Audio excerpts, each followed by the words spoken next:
Time once again for a breaking news edition of the Bama Online podcast. Travis Reier, senior analyst for BamaOnline.com, alongside site publisher Tim Watts. And Tim, that run-on commitments for the Alabama Crimson Tide, where the 2024 recruiting cycle is concerned, continues on as Caleb Odom, one of your favorites, at least that's what I deducted from our previous conversations.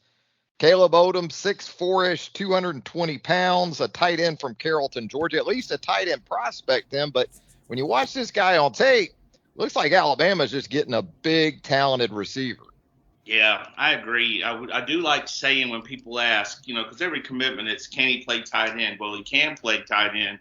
But I agree with you. I think he can play wide receiver. I mean, you're looking at a guy lined up outside. He's tall, 6'4", maybe 6'4" plus. Gets the, high points the ball, runs against the ball. It's over 220 pounds or in the 220 range. You don't see him a lot lined up, inline kind of guy. You see in and out of breaks. He's quick. He can run. He's got a long stride. He catches the ball well. So probably looking at that guy more of a wide receiver, line him up. And again, I'm not going to say, when I compare somebody, I'm not actually saying they're that person at this time, but he sort of gives you that Jimmy Graham vibes where you can line him up, all over the field. And of course, Jimmy was the first one to do it that I recall before all those, those athletic tight ends became kind of wide receivers. But yeah, you're looking at a guy, he's big, he's physical. You can't bring him down up top. You're going to have to get low to bring this guy to the ground. And also when you look at, where's he from? He's from Carrollton High School. Just got the 2026 offensive lineman, Helton, on Sunday, and they just so happen to have one of the elite quarterbacks in their class. So, pretty good program to dip into. Odom, the nation's number 4 tight end prospect for the 2024 cycle. According to the On3 Industry Ranking, On3 has Odom as a top 30 overall prospect for 2024. And as you said, nothing new these days to see tight end prospects flexed out or even split out at the high school level. But one of the first clips on Odom's junior highlight tape, this guy's lined up at the X. I mean, he's wide out. He's as wide as you can get, and he's running double moves against corners. So even with the urge to make even the O.J. Howard comp with this guy, he's different in that even some of the previous talented tight ends we've seen go through this process with Alabama, you're on it. I think he doesn't really fit the mold, but certainly the physical attributes to get the job done at the tight end and off the ball if needed. Well, it's just good to have that guy to have those options. You know what I mean? I mean, there's not, for the Alabama offense especially, there's a certain kind of player that has to be that inline, that 6 blocker. He's usually much bigger, but when you get to receiving the ball, yards after catch, getting open, using the body, all that kind of stuff, Odom's the guy you want. And again, highly covered. I mean, Charles Power does the rankings for On3, loves the guy. He's got him 28th in the country, really high for a tight end. Of course, tight end position, it's in vogue now. You see a lot of those guys being drafted higher and ranked higher. So a big get when you look at it from a talent standpoint. They don't have a tight end in this class up to this point. And the guy had, pretty much name his school offers. I mean, he visited Florida, Miami, Auburn, had just, pretty much could have named his school at this stage. Yeah, this is a guy that, you talk about his size and you think about that level of competition. And usually a guy at 6'4"-ish or so he's the leading blocker in the quick passing game on some of those screens to the outside. But Carrollton actually throws it to Odom on the quick screens, and he's able to make things happen in the open field. So that type of athleticism, his size does show up in some high point situations and as a perimeter blocker. And you mentioned Carrollton High School. You like that too, right, Tim? This is a guy, 1,100 plus receiving yards last year at one of the highest levels of prep football that you'll find in the United States. Yeah, one thing I like about him as far as talent goes, if you watch him, he uses his big body really well. You see him out there in the, in the end zone, basically boxing out, giving him that hip, reaching that left hand out and, catching it over his shoulder. But, yeah, from a talent standpoint, I mean, again, you look up, you got Julian Lewis. He's definitely one of the most elite players in his class. and the quarterback for Carrollton. It's a big deal. He's, going to have his list of programs. And then again, Zykeet Helton, who committed, he's going to be a sophomore, rising sophomore, is going to be the center. So, you start looking at guys, tight ends, wide receivers, offensive linemen, all that package and those guys together. There's not a lot there's a lot to love here. And again, the guy's film standalone is enough to be super high on him. But when you add all the little stuff that goes with him, I mean, it even ups his stock more, in my opinion. Yeah, outstanding basketball player as well. If you look at his dunk tape, I mean, come on, man.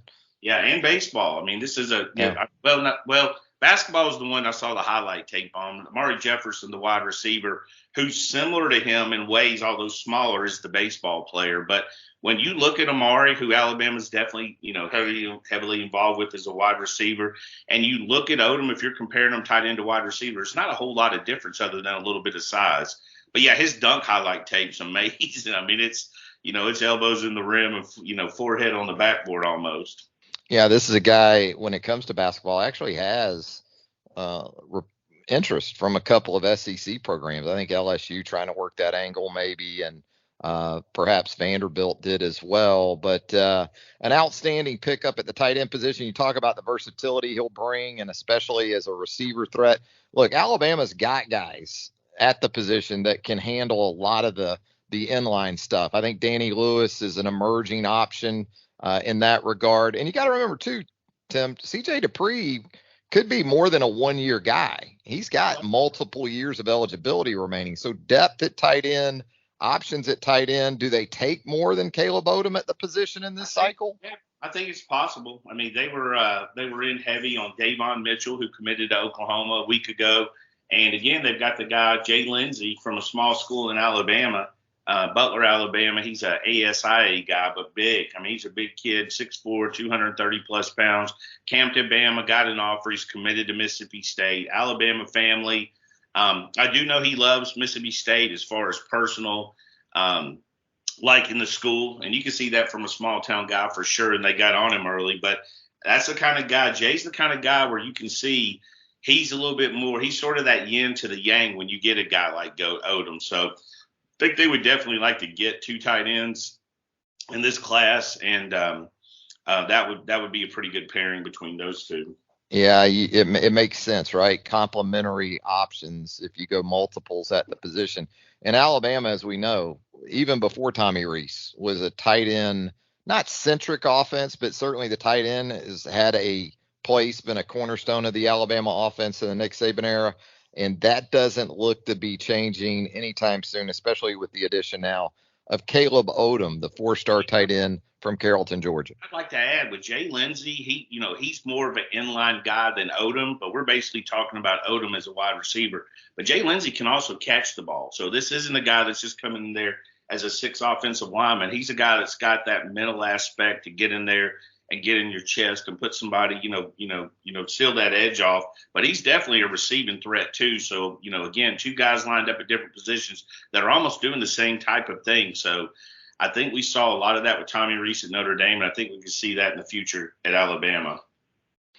So, Tim, I mean, we're going to be getting together again pretty soon. I'm going to take it because it seems to be rolling at this point where commitments are concerned for Alabama in this 2024 cycle.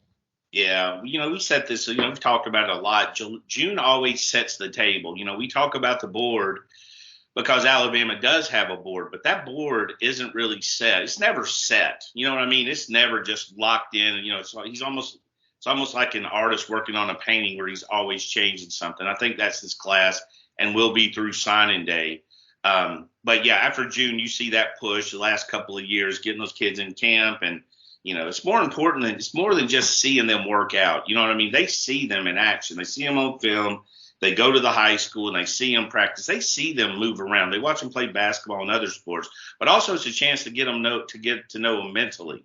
Can you fit in? And every program does. Has to do that. How do they fit in with their program? But I think at some schools, Alabama and Georgia are 2 that kind of stand out to me. You got to kind of have the right mindset to really thrive in that environment.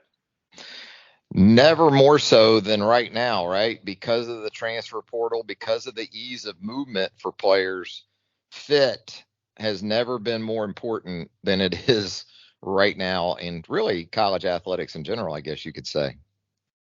Yeah, I agree. I mean, there's a lot of things happening across the country, and recruiting's changed so much. You get that June. I love it, to be honest with you. I know it messes up with some vacations, but kind of in a business where we're not a day off kind of, you know what I mean? We get time off, we just don't get days off. You know how it is. So June's busy, July's, popping up. Sunday again, a couple of commitments out of the blue. So you never know what you're going to get in this recruiting cycle. Yeah, if you ever see Tim or myself, maybe on the golf or appearing to be vacationing, you best believe we probably have a backpack with a laptop in it, not too far from us at Yeah. any given time, and a headset maybe. And because you just, as you said, it's truly year round. We love it, and that's a big reason, of course, why you need to be with us at BamaOnline.com. Hang out with us on the roundtable there at BamaOnline.com. That's where everything's going to break first. Tim Watts, Andrew Bone, Joseph Hastings, Clint Lamb, Jimmy Stein, Charlie Potter, myself. I think we got you covered on all things Alabama Crimson Tide. Tim, anything else before we get out of here? Nope, just hope to talk to you soon, man. I think we will. For Tim Watts, Travis Reier, thanking you once again for joining us right here on the Bama Online Podcast. Is four-star tight end Caleb Odom of Carrollton, Georgia, commits to the Alabama Crimson Tide. Until next time, so long, everybody.